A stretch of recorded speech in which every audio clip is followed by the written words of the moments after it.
তো গতবারে লঞ্চ করা Redmi K20 তারই সাকসেসফুল ফোন Redmi K30 এটার অফিশিয়ালভাবে কিছু লিক্স বের হয়েছে, তাই থেকে ধারণা নিয়ে জানাবো। তবে এই লিক্সগুলো কিন্তু একদম 100% শিওর নয়। পরবর্তীতে হয়তোবা এই ফোনটির সম্পর্কে আরও কিছু লিক্স বের হতে পারে। অবশ্যই আমি জানা মাত্রই আপনাদেরকে অন্য ভিডিওর মাধ্যমে জানিয়ে দেবো, তাই পরবর্তী ভিডিওগুলো মিস না করতে চাইলে এখনই চ্যানেলটিকে সাবস্ক্রাইব করে রাখুন এবং অবশ্যই কিন্তু বেল বাটনটিতেও প্রেস করে রাখবেন।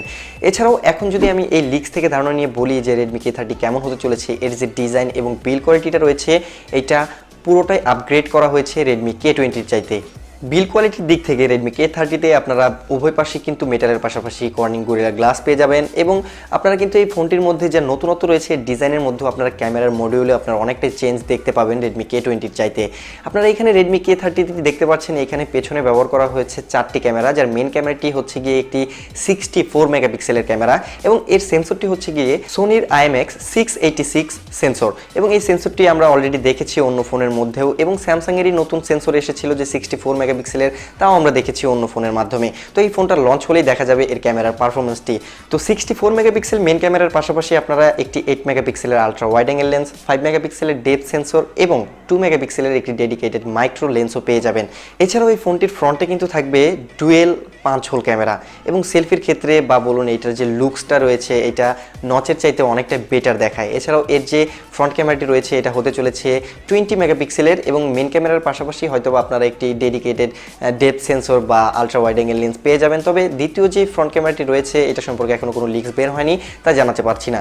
এছাড়াও এই ফোনটির যে ডিসপ্লে সেকশনে যে ডিসপ্লেটি ব্যবহার করেছে তারা Redmi K30-তে আপনারা ফ্রন্ট প্যানেলে একটি 6.67 ইঞ্চি ফুল এইচডি প্লাস রেজুলেশনের ডিসপ্লে থাকবে। তবে আইপিএস নাকি অ্যামোলেড ডিসপ্লে হবে এটা সম্পর্কে জানা যায়নি। যতটুকু সম্ভাবনা এখানে আইপিএস ডিসপ্লে হবে, কারণ যেহেতু এটাতে ইন ডিসপ্লে ফিঙ্গারপ্রিন্ট সেন্সর থাকছে না, তো বাজেট অনুযায়ী এই ফোনটার মধ্যে তারা হয়তো অ্যামোলেড প্যানেলের কোনো ডিসপ্লে ব্যবহার করবে না। যদি অ্যামোলেড প্যানেলের ডিসপ্লে ব্যবহার করে তাহলে তো ভালোই হবে।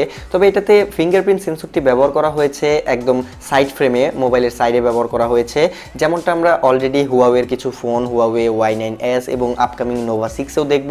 তো সেরকমভাবে এখানে সাইড ফ্রেমে ব্যবহার করা হয়েছে ফিঙ্গারপ্রিন্ট সেন্সর। এছাড়াও আপনারা এই ফোনটির মধ্যে হেডফোন জ্যাক এবং USB-C টাইপ পেয়ে যাচ্ছেন। 2020 সালের মধ্যে USB-C টাইপের পাশাপাশি হেডফোন জ্যাক পাওয়া অনেকটাই কিন্তু দারুণ বিষয়। এছাড়াও এই ফোনটির মধ্যে রয়েছে কিন্তু 4500 mAh এর ব্যাটারি এবং পাশাপাশি একটি ফাস্ট চার্জিং টেকনোলজিও পেয়ে যাবেন। হয়তোবা বক্সের মধ্যে ফাস্ট চার্জারও পেয়ে যেতে পারেন, তবে ফাস্ট চার্জিং টেকনোলজি সম্পর্কে এখনও কোনো লিক পাইনি, তো তা কনফার্ম জানাতে পারছি না। এছাড়াও এই ফোনটির মধ্যে কোনো প্রকারের IP রেটেড বা ওয়াটার রেজিস্ট্যান্ট থাকবে কিনা বা ওয়্যারলেস চার্জিং ব্যবস্থা থাকবে কিনা এটা সম্পর্কে কোথাও লিক পাইনি। তবে অতটুকু ধারণা দিতে পারি যে এটার মধ্যে আপনারা ছোটোখাটো স্প্ল্যাশ রেজিস্ট্যান্ট পেয়ে যাবেন। এই অল্প কয়েকদিন আগে স্ন্যাপড্রাগন কোম্পানি 3টি নতুন প্রসেসর লঞ্চ করেছে।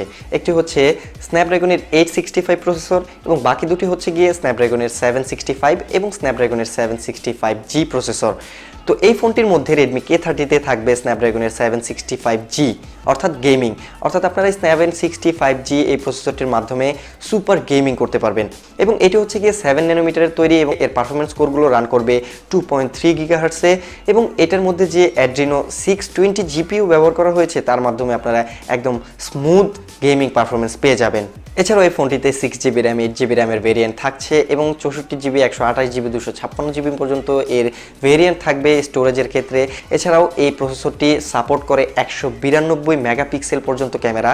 তো ভাবুন ভবিষ্যতে আপনারা কিন্তু এই প্রসেসরটির মাধ্যমে হয়তোবা কোনো ফোনের মধ্যে 192 মেগাপিক্সেলের ক্যামেরাও দেখতে পারেন। এছাড়াও এই 765G প্রসেসরটির একটি অ্যাডভান্টেজ হচ্ছে কি এটি সাপোর্ট করে 5G। তো বাংলাদেশে এখনও 5G সাপোর্ট নেই, তো অতটাও ভাবার বিষয় নয়, তবে ফিউচারিস্টিক বিষয় এটা, ভবিষ্যতের কথা চিন্তা করলে এই ফোনটি নিলে লাভ না হলেও লোকসান হবে না। তো এছাড়াও এর যে মূল বিষয়টা হচ্ছে এই ফোনটির যে প্রাইস এবং এটি কবে নাগাদ বাংলাদেশ এবং ইন্ডিয়াতে আসবে। ডিসেম্বর মাসের মধ্যেই এই ফোনটিকে লঞ্চ করা হবে চায়নার বাজারে, হয়তোবা ডিসেম্বরের শেষের দিক দিয়ে না হয়তোবা জানুয়ারির শুরুর দিক দিয়ে আমরা বাংলাদেশ এবং ইন্ডিয়াতে আনঅফিশিয়ালি হয়তোবা দেখতে পাবো। এছাড়াও এই ফোনটির যে প্রাইস ধরা হয়েছে তার সম্পর্কে এখনও কোনো লিক্স পাওয়া যায়নি। যদি এই ফোনটির সম্পর্কে পরবর্তীতে কোনো লিক্স পাওয়া যায় এর প্রাইস এবং রিলিজ ডেট সম্পর্কে বা আরও কোনো তথ্য পাওয়া যায় অবশ্যই অন্য ভিডিওতে জানানোর চেষ্টা করব। তো পরবর্তী ভিডিওগুলো দেখার জন্য এখনই চ্যানেলটিকে সাবস্ক্রাইব করে রাখুন এবং পাশে থাকা বেল আইকনটিতে প্রেস করতে ভুলবেন না সবার আগে ভিডিওগুলো দেখার জন্য। তো ভিডিওটি ভালো লাগলে একটি লাইক দিতে ভুলবেন না, শেয়ার করতেও ভুলবেন না, আপনার ফেসবুক অ্যাকাউন্টেও আপনার মতামতটি কমেন্টের মাধ্যমে জানিয়ে দেবেন এবং পরবর্তী ভিডিও দেখার জন্য অবশ্যই আশা করছি আপনি আমার পাশেই থাকবেন। তো আজকের মতো এই পর্যন্তই, goodbye, see you in the next one.